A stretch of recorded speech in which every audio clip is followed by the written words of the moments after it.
To set, we can see my profile photos and videos in Telegram as contacts.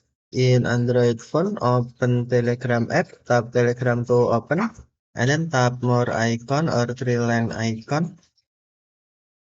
Next, tap settings, and then tap privacy and security,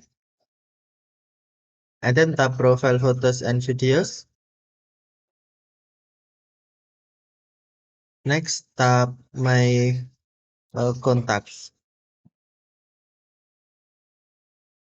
and then tap check icon to save. No profile and full video set as my contacts. Okay, thank you for watching. Have a nice day.